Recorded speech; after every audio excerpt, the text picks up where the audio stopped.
Hi, everyone, and welcome to the Advancing a Healthier Wisconsin Endowment statewide informational webinar for the 2021 Call for Collaborative Research for Improved Health RFA.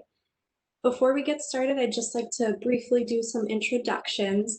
Many of us are working in virtual worlds nowadays, so it's nice to be able to put faces and names to the voices that you hear. So good morning, I'm Kristen Gardner-Volle, and I'm a program manager with the Advancing a Healthier Wisconsin Endowment. I work specifically with the basic clinical and translational research pathway. As a program manager, I work to support investigators from the pre-application stage through the funding of their award and then throughout the life of the project. And I also develop programming to help build the capacity of our research partners and facilitate collaboration and knowledge sharing. Joining me today is my colleague, Karen Hess, who's our communications specialist. Thank you, Karen. Karen will be monitoring the Q&A box as we move throughout the webinar. So please feel free to submit questions as we move throughout the session today as something comes to mind. Karen will help facilitate our Q&A at the end. So thank you in advance for your help, Karen. I'd also like to introduce Erin Fabian, who's Program Director for AHW. Erin oversees our commitment to MCW-led faculty research and education investments and our strategic initiatives. So thank you, Erin, for joining today. So before we get started, I'd just like to do a quick overview of the webinar mechanics. I know we're probably on a lot of these today, but just to make sure everyone's on the same page. All participants are currently muted with video off. If you're having any audio issues, you can find the audio connection in the speaker settings by clicking the button with the 3 dots at the bottom of your screen. There's both a chat function and a Q&A box. For the purpose of our webinar today, please use the Q&A box to submit your questions. And you can do so again at any point throughout the webinar. We'll hold question and answers till the end, and we'll do our best to get through as many of those as we can. If you don't see the Q&A box, you can find it in the same place as the audio connection, speaker settings, which again is by clicking on those 3 dots. And the Q&A button will be at the top of the dialog box that opens, and you can click on that and the Q&A function should start. So today I will start by just providing an overview of AHW, and then we'll dive into one of our currently open funding opportunities, the Call for Collaborative Research. I'll share some details about the application process through our new online grants management system, and then we'll open it up for Q&A at the end. So jumping right in, I'd like to introduce you to the Advancing a Healthier Wisconsin Endowment. At AHW, we're driven by the goal to make Wisconsin the healthiest state in the nation. To do that, we work every day to make positive change in health possible for all Wisconsin residents through our investment in grant awards and also the development of programming to build the capacity of those working to improve health. We're a statewide philanthropy that was established by MCW to serve as a resource to those working to improve health across the state. We were established by a generous gift, more than $316 million, from the conversion of Blue Cross Blue Shield United of Wisconsin from a nonprofit organization to a for-profit stock corporation. An additional gift of the same amount was given to the University of Wisconsin School of Medicine and Public Health, which operates our peer endowment called the Wisconsin Partnership Program, or WPP. These funds were gifted to each medical school in the state on behalf of the people of Wisconsin, and we take the responsibility of being stewards of the public dollars among our top priorities. Today, we continue our mission by averaging more than $17 million in funding awards annually, which is allocated across community-led and MCW-led projects. We hold a bit of a unique space in philanthropy nationwide in that we sit within a private institution, but we're entrusted with stewarding funds on behalf of the public. So as such, and in accordance with an order from the Commissioner of Insurance that guided our structure and mission, we have a public oversight body with public meetings, public reporting requirements, and somewhat unique aspects to our funding. These include that our funds must be used for the purpose of improving health of the public in Wisconsin, that our funds must remain available in perpetuity, and funding awards that we issue must not supplant any other resources available to those efforts. And this is why many of you are familiar with our supplanting review process. It also means that we must have a public oversight and advisory body, which was first established in 2003 and continues to meet regularly to this day. And lastly, that we must develop and make public 5-year plans that outline our strategies. Since issuing our first funding awards in 2004, we've invested nearly $273 million in more than 460 projects advancing biomedical and population health research, healthcare and public health education and workforce development, and community health initiatives. These projects include projects that have led to new discoveries and knowledge in science and medicine, such as studies to assess the effect of inflammation and behavioral function, development of new drug discovery resources, and development and use of effective models to study congenital heart disease, among many, many other examples. Our funded projects have also developed innovative education pathways to support future health workforce, including new curriculums and degree programs in public health, pharmacy, and more, as well as pipeline programs for rural and underrepresented medicine students.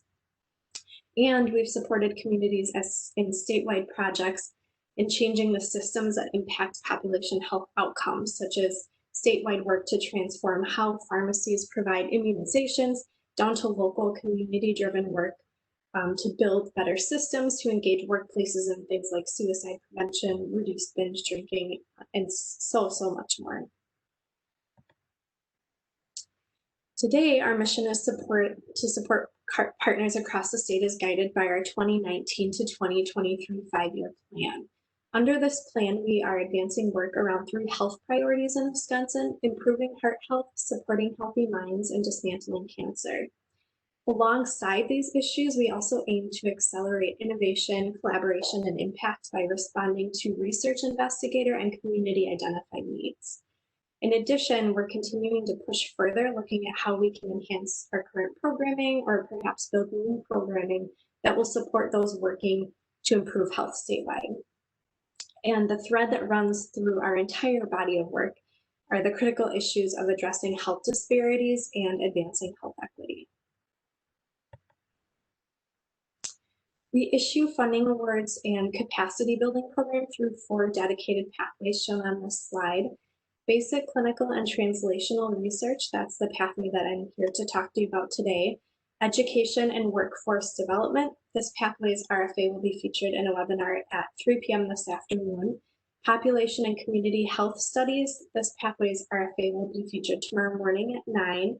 And policy and systems change, which will be featured tomorrow at 3 p.m. And the registration for those webinars is still open if you're interested in learning more. Okay, so now let's dig into the call for collaborative research for improved health. Through this RFA, we seek to award approximately $1 million to support up to approximately 4 collaborative investigator-initiated research projects to pursue new paths of study, overcome barriers, or integrate new research perspectives to address Wisconsin's health needs.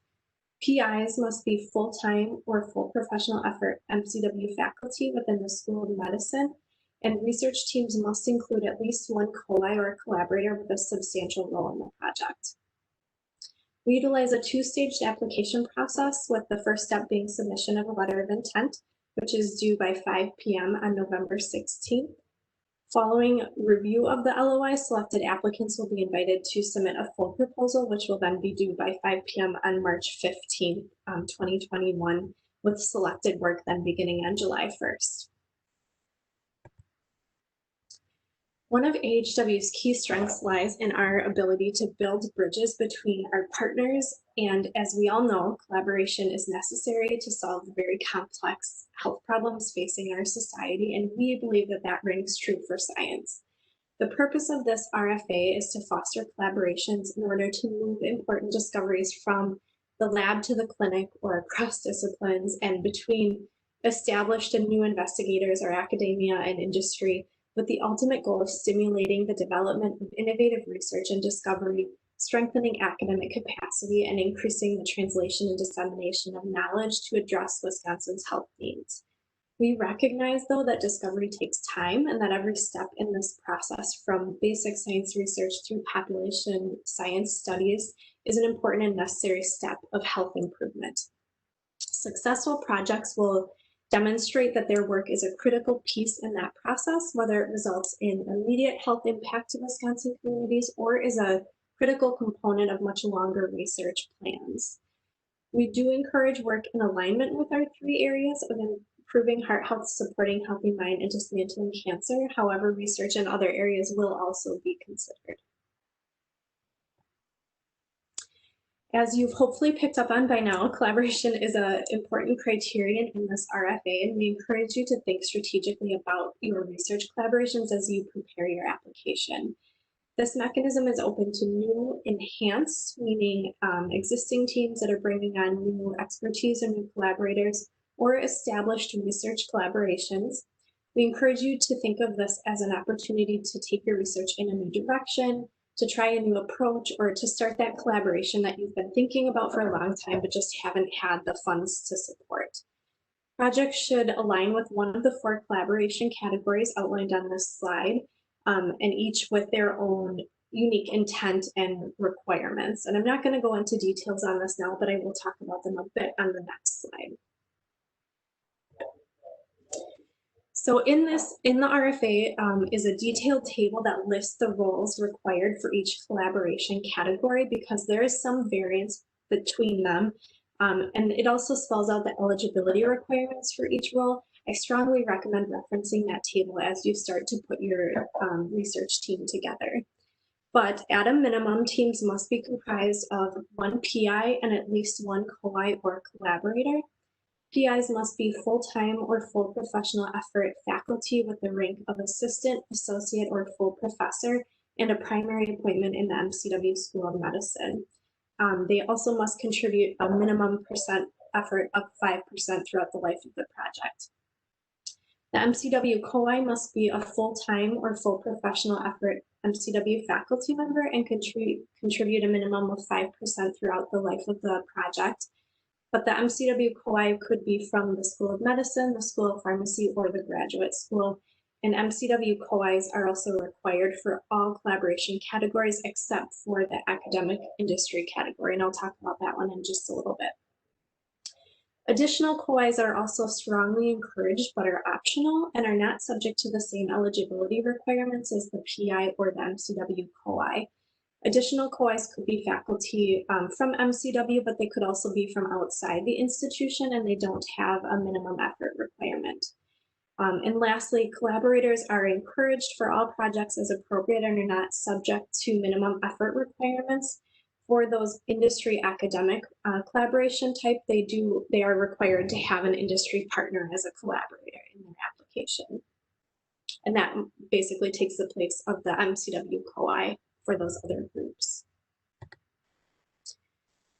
So for this funding opportunity, there's no maximum or minimum request. However, we have approximately $1 million available to support approximately 4 meritorious projects. So we generally recommend budgets between $200,000 to $250,000. Similarly, there's no maximum or minimum requirement for the project duration. However, we generally recommend about 24 to 36 months for this funding opportunity. Ultimately, successful projects will demonstrate an appropriate budget and feasible timeframe for their proposed scope of work. So that's very important to keep in mind. Also of note is that AHW grants are awarded using a cost reimbursement model. All expenses must adhere to our allowable and unallowable cost requirement, which includes that we're only able to fund direct project-related expenses. And additional details on unallowable and allowable costs and budget specifications are available within the RFA and in the key documents section on the funding webpage. So I definitely recommend checking those out. So before we get into details about how to apply, I do just want to share a couple examples of projects that have been successful through this mechanism. The first is a great example to demonstrate how this mechanism can jumpstart a research program where no other funding exists. So this project is a novel interdisciplinary collaboration to develop computational models to identify cellular markers for determining antiviral efficacy for the treatment of cytomegalovirus, which is a member of the herpes virus family that can result in lifelong infection and diverse pathologies. So for this project, Drs. Scott, Terhune, and Ranja and Dash brought together their individual expertise in systems biology and computational modeling respectively. They also worked with collaborators Dr. Hari, who informed patient sample collection, and Dr. Wang, who provided biostatistics expertise. This project was highly regarded by our merit review body for the strength of the interdisciplinary collaboration, the novel approach of using computational models to predict specific changes in cell cycle, and the potential for the application in other cell cycle dysregulation diseases such as cancer.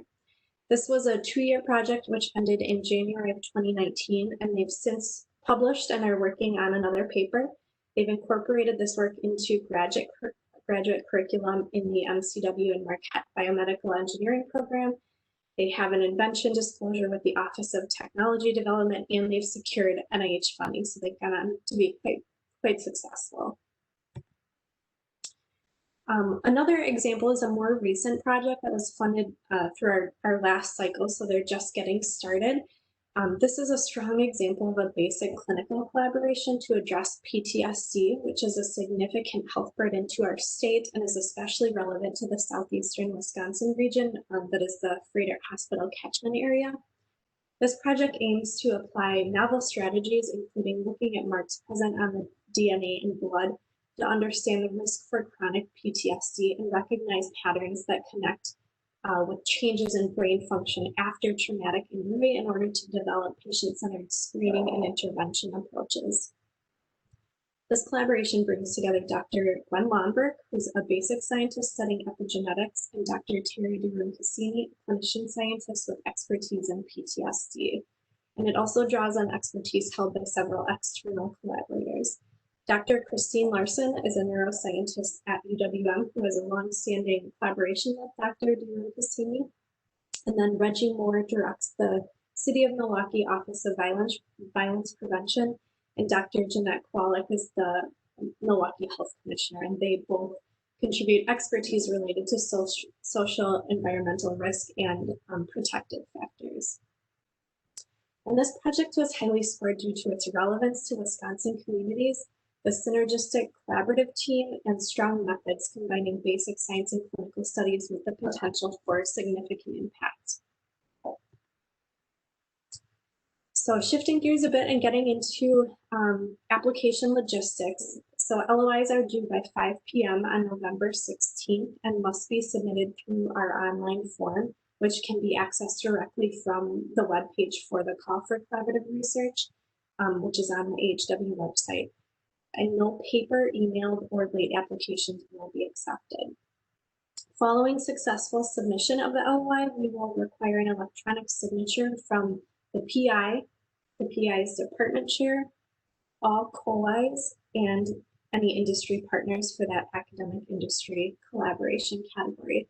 Signatures will be gathered using an electronic platform, DocuSign, so there will be no need to print and sign any hard copy forms. If you've applied with us in the past, you'll probably remember the form that we had. So this process does away with any hard copy signatures, but you will need to watch for an email with additional details soon after you submit your application. So please don't submit and then not check email. You'll need to plan accordingly to ensure that the necessary signatures can be obtained in time for the submission to advance to the merit review. So that's a really important step in the process. On the AHW website, you can also access a Word version of the LOI form. This version won't be accepted as a submission, but it's provided as a tool to draft your LOI with your collaborators prior to one partner then entering the final application into the online form. Upon submission, all LOIs will undergo a technical review by AHW staff. LOIs that pass the technical review will then advance to our merit review, which is conducted by a review body of 2 panels consisting of MCW peer reviewers. There is a basic science panel and a clinical and population science panel. Analysts will conduct detailed reviews of each of the applications to inform the selection of which LOIs advance to the full proposal stage. At the full proposal stage, in addition to the internal peer reviewers, we also recruit external non-MCW experts to provide a critique of each application. Within the LOI is where applicants will select which panel they prefer review their submission and also provide the names of several external recommended external reviewers in preparation for that full proposal review. Applications will be scored using the 9-point NIH scale and critiqued on the strength of the collaborative team, significance of the project, and research approach. And I recommend reviewing the RFA for full details of all those criteria to help develop your application. We are here to support you, so please don't hesitate to reach out directly with any questions on the RFA. If you have questions on the LOI or any of the process or logistics of submission, or just to talk about your project idea to see if it might be a good fit for this mechanism. I'm available via phone, but email right now probably is the best way to get a hold of me, so I encourage you to reach out that way. After today, HW will be hosting 3 virtual open houses to address general and frequently asked questions, and those dates are listed on the screen, and there's registration information available on our website. Lastly, I do just want to call your attention to the other opportunities that we have to engage with us through both funding applications and our merit review process. We have 3 other funding opportunities available through the 3 other pathways that I mentioned. And again, as a reminder, you can join the webinars for those pathways later this afternoon and tomorrow. In addition, we're also seeking merit reviewers for each pathway. If you are interested in applying but don't quite feel ready to submit, serving as a merit reviewer is a really excellent way to learn more about AHW and get a feel for what types of projects tend to be successful to help inform your own future applications. So I definitely encourage folks to consider this as an opportunity if you're interested but just not quite ready to apply. And you can find more information on both, all of these opportunities on our website, which is listed on the screen. So with that, I'm going to pause here. I believe we might have some questions that have come in, so I will turn it over to Karen. I do just want to know if you have any project-specific questions, I would recommend that you reach out to me individually so that we can discuss those in more detail. So Karen, do you have any questions? This is Karen. So we've received some questions in the Q&A box. The first question is, can we start an application and return to it? Yes, yeah. So you will be asked to provide an email address and a password to save your work and return at a later time. We do recommend using that sample LOI form to prepare your submission first and use it to work with your collaborators, and then have one person go in and actually submit it, but that person will be able to come back and return as needed. As with any online system, we recommend saving your work periodically as you go. The next question we've received is, what is the best way to learn which award mechanism to pursue if your project overlaps missions? Yeah, so I recommend reviewing the RFAs that you're interested in and also reaching out to the program managers to discuss further. We can certainly arrange for you to have a meeting with multiple program managers so that we can kind of learn more about your application and tease out which RFA might be the best fit. Absolutely. Someone is wondering, as a postdoctoral fellow at MCW, am I eligible for your RFA? So no, you would not be eligible to serve as a PI. The PI and MCW COIs must be full-time or full professional effort status faculty members, but you could certainly serve as an additional COI or as a collaborator, which have broader eligibility requirements. The next question is, can an organization submit an LOI for more than one of the RFAs issued? Sure. Yes, you can, but keep in mind that the same project can't be funded twice, and that each RFA has their own specific scope of work that they're looking to support, partnership and eligibility requirements, so you would need to be responsive to those. But yes, you can. The next question is, can you give examples of departments that would consist of the School of Medicine? Sure, yeah. So it's essentially every department except for the School of Pharmacy and the Graduate School. From my understanding, every other MCW department is within the School of Medicine. The next question here is, if a cancer researcher and a neuroscientist are collaborating and the project focuses more on neuroscience, should the neuroscientist be the PI even though the cancer scientist is the main collaborator and is writing the project? Yeah, so I would recommend, I would put that back to the applicant team to consider what construction of the team presents the strongest collaborative team for the collaboration category that you've selected. So whether that's interdisciplinary, basic, clinical, translational,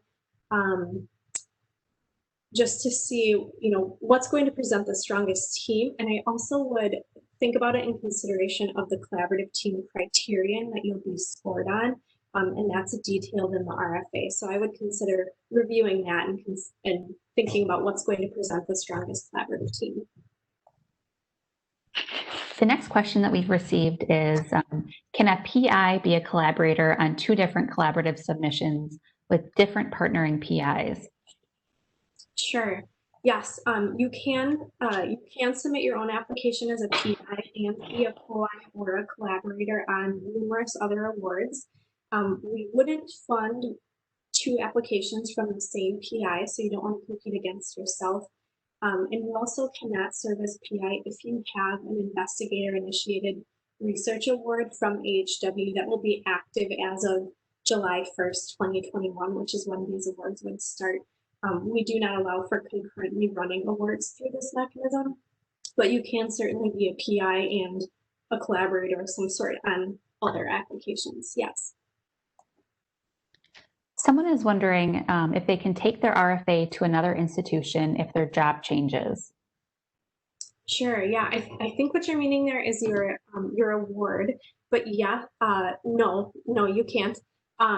We want these awards to stay within MCW. So likely what we would do if you're the PI and you leave MCW, we would work with you to identify a new PI from your research team to take over as the PI. And then someone is wondering if a collaborator can be from an institution outside of the state, outside of Wisconsin. Yes, yep, they can. The next question is this mechanism the right fit for a new investigator to apply for funding to generate pilot data for an innovative idea related to cancer biomarker that will hold potential for improving response to immunotherapy? Yeah, absolutely. We have had a number of folks use this specifically for that, to generate pilot data to go on and get extramural funding. So yeah, absolutely. That would be a great use of this mechanism. The next question is it possible to collaborate with a company outside of Wisconsin? Yes, you can. I'm assuming that's through that academic industry partnership category. Yes, you absolutely can. The important piece would be to make sure that there is still a benefit coming back to the state of Wisconsin. So we wouldn't want all this work to go in for it not to come back and benefit Wisconsin communities. So that would be a really important thing to justify and talk about in your application, is how that's going to come back and benefit Wisconsin. Mm-hmm. So just looking at the time, I think we will end the questions there. I know Kristen is going to also post her contact information in case anyone has additional questions. Great.